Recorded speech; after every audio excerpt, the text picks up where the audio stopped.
குரு, சிஷ்யன் 2 பேரும் ஒரு மடத்துல இருக்காங்க. அப்ப சிஷ்யன் என்ன பண்றான்னா, குருகிட்ட, "குருவே என் வாழ்க்கையில சந்தோஷமே இல்ல, மகிழ்ச்சியே இல்ல. என் வாழ்க்கை இப்படியே போயிருமா? எனக்கு சந்தோஷங்கிறது கொஞ்சம் கூட தல காட்டாதா?" அப்படின்னு சொல்லி ரொம்ப வருத்தத்தோட குருகிட்ட புலம்பிக்கிட்டு இருக்கான். சரி, அத கேட்ட குரு என்ன பண்றாரு, "வாப்பா தோட்டத்தெல்லாம் போய் சுத்தி பார்த்துட்டு வரலாம். அப்பயாவது உனக்கு சந்தோஷம் கிடைக்குதான்னு நானு முயற்சி பண்றேன்" அப்படின்னு சொல்லிட்டு தோட்டத்த சுத்தி பார்க்க கூட்டிட்டு போறாரு.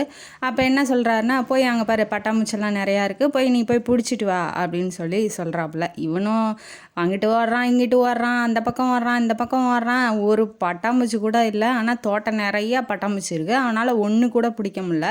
"சரி பரவால்ல வா, களைச்சு போயிட்ட, பரவால்ல வா" அப்படின்னு சொல்லி திரும்ப நம்ம ரசிச்சு சும்மா தோட்டத்த மட்டும் சுத்தி பார்த்துட்டு வரலான்னு சொல்லி நடுவுல கூட்டிட்டு போறாரு, தோட்டத்துக்கு நடுவுல.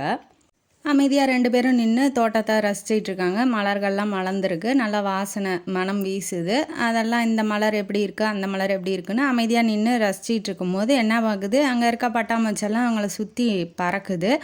அதுக்கப்புறம் என்ன ஆகுது, 1, 2 வந்து அவங்க மேலேயே கூட உட்காருது.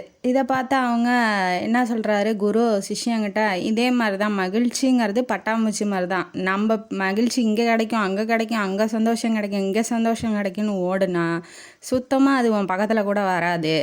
அதனால அமைதியா வாழ்க்கை இதுதான்.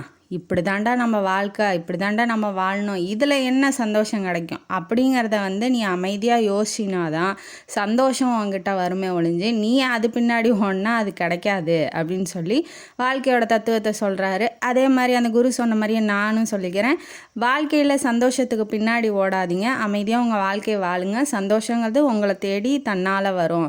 வாழ்க்கையில் மகிழ்ச்சியே இல்லைன்னு கஷ்டப்படாதீங்க. கண்டிப்பாக கஷ்டம்னு ஒன்று இருந்தால் மகிழ்ச்சி கண்டிப்பாக உங்கள் வாழ்க்கையில் இருக்கும். அதை நினச்சி சந்தோஷப்பட்டு வாழ்க்கையை வாழ பழகுங்க அப்படிங்கிறது இந்த கதையோட கருத்து. இந்த கதைங்காணொலி உங்களுக்கு பிடிச்சிருந்தா லைக் பண்ணுங்கள், ஷேர் பண்ணுங்கள், சப்ஸ்கிரைப் பண்ணுங்கள், கமெண்ட் பாக்ஸில் கமெண்ட் பண்ணுங்கள். நன்றி மக்களே.